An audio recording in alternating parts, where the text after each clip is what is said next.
எல்லாருக்கும் வணக்கம். படம் ரிலீஸ்க்கு அப்புறமா என் ஃப்ரெண்ட்ஸ்லாம் என்னை பார்த்து பயப்பட ஆரம்பிச்சிட்டாங்க. இது ரொம்ப பயங்கரமான ஃபீலிங்காக இருந்தது. ஏன்னா படம் பார்த்த எல்லாருமே வந்துட்டு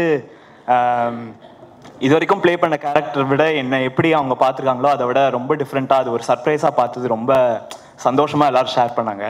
என் பேரண்ட்ஸ்க்கு வந்து ஃபேவரட்டான ஃபிலிம் வந்து இதுதான், போர்த்தொழில் தான். ஐ திங்க் போர்த்தொழில் படம் பற்றி நான் என்ன மாதிரியான ஒரு நியூ கமர், ரொம்ப பேஷனோட இருக்கிற ஆக்டருக்கு வந்து வயசு பெருசாக பார்க்காம என்ன முன்னாடி பண்ணியிருக்கான் அப்படின்னு பார்க்காம ஆடிஷன் பண்ணி அதில் ஒழுங்காக பண்ணதுனால அதுக்கு திறமையை மதித்து அதுக்கு ஆப்பர்ச்சுனிட்டி கொடுத்த விக்னேஷ் அண்ணாக்கு எனக்கு ரொம்ப தேங்க்ஸ். எனக்கு வந்து விக்னேஷ் அண்ணாவோட அவர் எந்த அளவுக்கு எக்ஸ்டென்சிவாக ஒர்க் பண்ணுவார் அப்படிங்கிறது நான் சொல்லி தெரியணும் அப்படிங்கிறது அவசியமே கிடையாது. எனக்கு படம் பற்றி யோசிக்கும் போது ஒரே ஒரு விஷயம்தான் எனக்கு தோணும், எந்த அளவுக்கு கிளாரிட்டியோடையும் சின்சியரிட்டியோடையும் வேலையில் வந்து எந்த அளவுக்கு சின்சியராக இருக்கணும் அப்படிங்கிறது நான் ப்ரீ ப்ரொடக்ஷன் ஸ்டேஜ்லேருந்தே நான் பார்த்துட்டு இருந்தேன்.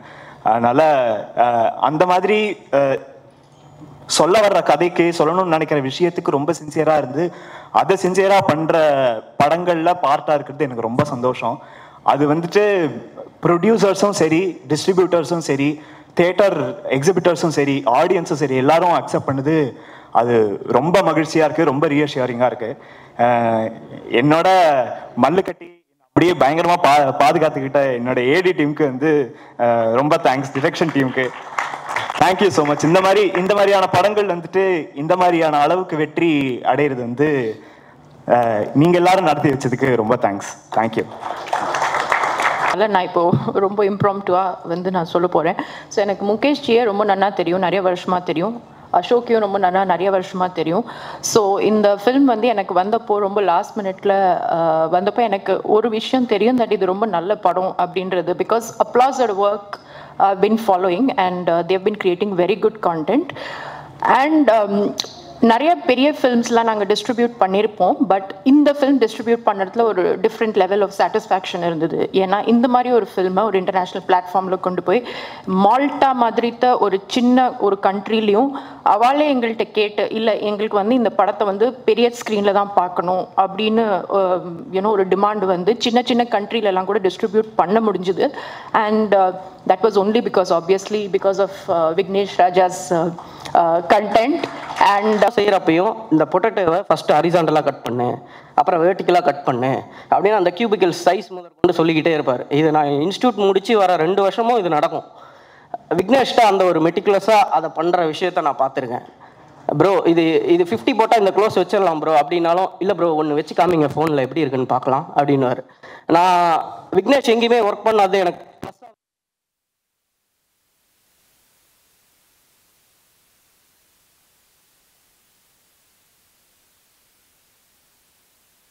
போகிறோம் அப்படின்னு பயங்கர கிளாரிட்டியாக இருந்தார். So he has taken us to places. Thank you Vignesh.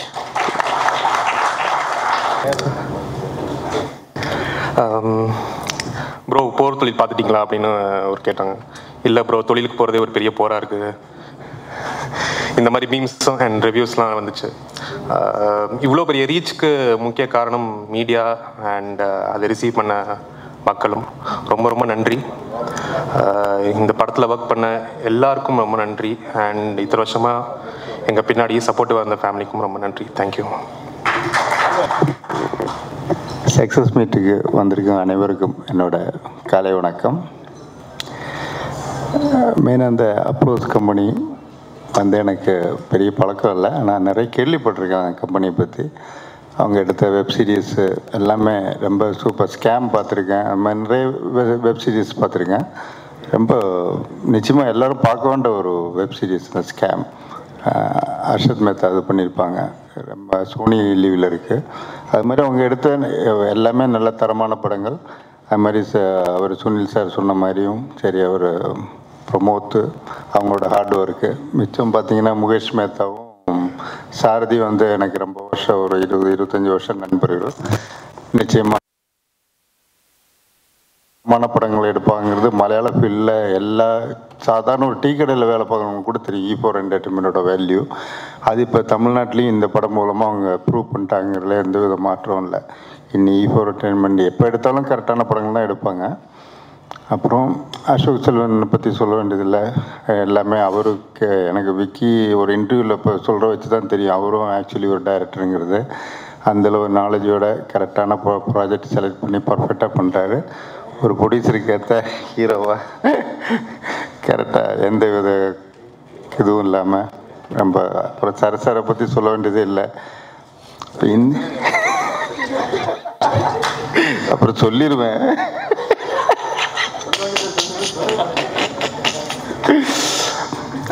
Nikhil நான் ஹீரோயின் வந்து ஒன்று சொல்லணும். ஏன்னா அவங்க பண்ண எல்லா படமுமே சில்வர் ஜூப்ளிங்க, மலையாளத்துலேயும் சரி தமிழ்லேயும் சரி. அதே மாதிரி அது வேற எங்க இல்லை உண்மையில தான் சொல்கிறேன், ராசியான ஹீரோயினை. அப்புறம் அந்த ரைட்டர் வந்து அல்ஃப்ரெடும் விக்னேஷ் ராஜாவும்.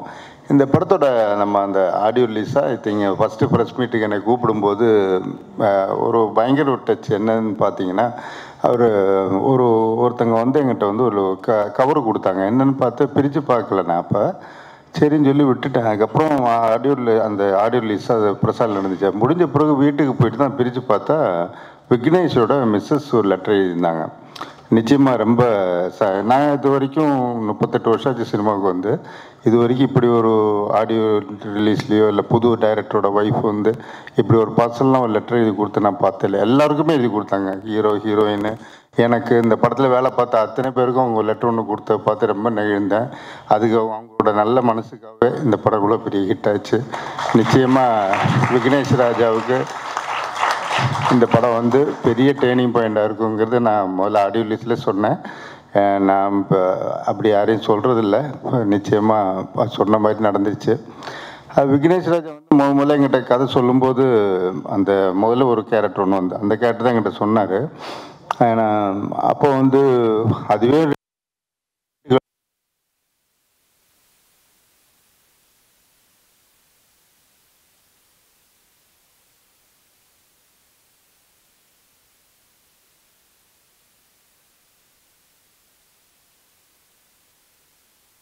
வந்திருக்கேன். நீ சொல்லு 200% என்னால் முடிஞ்ச அளவு ட்ரை பண்ணி பண்ணுறேன் அப்படிங்கிறது கேரண்டி கொடுத்தேன். அதுக்கு ஏற்ற மாதிரி வந்து அடுத்த நாள் டயலாக் கொடுத்து அதே ஒரு பிட்டு ஒரு ஷாட்டு மாற்றாமல் அப்படியே எடுத்தார். அதான் அந்த படத்தோட பெரிய ஹிட்டு. அது எனக்கே இந்த அளவு பண்ணியிருந்தாருன்னா அப்போ சரசாரோடையும் அசோக் செல்வன் நிலைமை யோசிச்சு பாருங்க.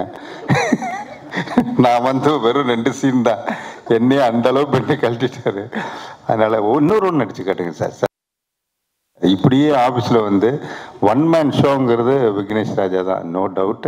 அவரோட ஹார்ட் ஒர்க்குக்கு கடவுள் கொடுத்த ஒரு நல்ல கிஃப்ட் இது. நிச்சயமாக மேலும் மேலும் விக்னேஷ் ராஜா பெரிய டைரக்டராக வரணுங்கிற மனசார வாழ்த்துக்கிறேன். இப்போது இந்த E4 என்டர்டைன்மெண்ட் சரி அப்ளோஸ் கம்பெனியும் சரி நிறைய படங்கள் எடுத்து தமிழ் இண்டஸ்ட்ரியில் பெரிய லெவலில் வரணுங்கிறத மனசார வாழ்த்துக்கிறேன். நன்றி. இந்த காம்பேர் பண்ணவங்களும் சரி எல்லோரும் நல்லா பண்ணாங்க, ரொம்ப தேங்க்ஸ். மேடையில் இருக்கிறவங்களுக்கு ஆக்சுவலாக இந்த படம் ஃபஸ்ட்டு விக்னேஷ் சார் என்னை கூப்பிட்டு சொல்லும்போது இவங்க எல்லாம் சொன்ன மாதிரி தான். முதல்ல என்னுடைய கேரக்டர் சொல்லும்போது இதெல்லாம் கொஞ்சம் பெரிய டைலாக்காக இருக்கும், நீங்கள் பேசுவீங்களான்னு கேட்டார் முதல்ல என்கிட்ட. சார் என்ன இல்லை சார் ஒரு வாட்டி பேசி காமிங்க சார் அப்படின்னாரு. நான் சொன்னேன் இல்லை சார் நான் நிறைய படங்கள் பண்ணியிருக்கேன், இது எப்படி சார்? இல்லை சார் இது என்னுடைய ஒரு இதுக்காக நீங்கள் சும்மா பேசுங்களேன் அப்படின்னாரு. எனக்கு டக்குன்னு அது எப்படி பேசுறதுன்னு தெரியல. சரி வாங்கினே டைலாக் வாங்கி அப்படியே டக்குன்னு படித்து காமிச்சேன். ஓகே சார் இது போதும் சார், இது போதும் சார், இதுதான் சார் அப்படின்னு. ஸோ அப்போவே நான் அனுபவிக்க ஆரம்பிச்சிட்டேன். அது அதோட படத்தில் சீன் வைஸாக ஷூட் பண்ணும்போது எனக்கு அந்த அளவுக்கு ஒன்றும் பெரிய எதுவாக தெரியல. அவங்க ப்ராப்பராக எனக்கு ஆரம்பிக்கும் போதே சொல்லிடுறாங்க, இந்த ஷார்ட்டு இந்த மூடில் தான் இருக்கணும், இவ்வளோதான், இதுக்கு மேலே கொஞ்சம் லெவல் அப்படி போனால் வேணாம் சார், அது போதும் சார், அவ்வளோதான் சார் அப்படின்னு. அப்புறம் சார் நான் எனக்கு தெரிஞ்ச சரத்குமார் சார் வந்து சிரிக்காமல் நடித்த படம்னா இது ஒன்று தாங்க. அவரால் சிரிக்காமல் இருக்கவே முடியாது. எப்போ பார்த்தாலும் ஏதாவது சாதாரணமாக நாங்கள் ஒரு சாரோட நிறையா நான் ஷட்டில் விளையாண்டுட்டே இருப்பேன். தோல்வியும் பிடிக்காது அவருக்கு. தோல்வினா ஒத்துக்கவே மாட்டார். மறுபடியும் ஒன் மோர் மேட்ச் மறுபடியும் விளையாடுவோம். அந்த மாதிரி தான் இந்த படத்தை பொறுத்த வரைக்கும் எதையுமே அவர் விட்டு கொடுக்கவே இல்லை. ரொம்ப ரொம்ப ரொம்ப சிரிக்காமல் ரொம்ப சாதிச்சு காமிச்சிருக்கு. ஆனால் நாங்கள் தான் சிரிச்சுக்கிட்டு இருந்தோம் அவருடைய பர்ஃபார்மன்ஸ்லாம் பார்க்கும்போது. டைரக்டர் சார் சொல்லணுன்னா, எனக்கு இந்த படத்தில் இப்படிப்பட்ட ஒரு வாய்ப்பு கொடுத்ததுக்கு ரொம்ப நன்றி. இந்த மாதிரி ஒரு சக்ஸஸ் படத்தில் நான் இறந்துருக்கேன்றது சந்தோஷமாக இருக்குது. அடுத்தது அப்ளாஸ் சார், பிரமோத் சார். ஆக்சுவலாக இன்றைக்கி தான் நான் அவர் மீட் பண்ணுறேன். இந்த படத்தில் நான் நடித்ததுக்கும் அவருக்கு தேங்க்ஸ். அதுக்கு முன்னாடி இப்போ அவரோட சீரீஸ் ஒன்றும் நான் நடிச்சிட்ருக்கேன், அவர் தான் சொன்னார். பட் நான் அதுலேயும் ஒரு பெரிய கேரக்டர் பண்ணிகிட்ருக்கேன், எனக்கு இங்கே பார்த்த பிறகு தான் தெரிஞ்சுது.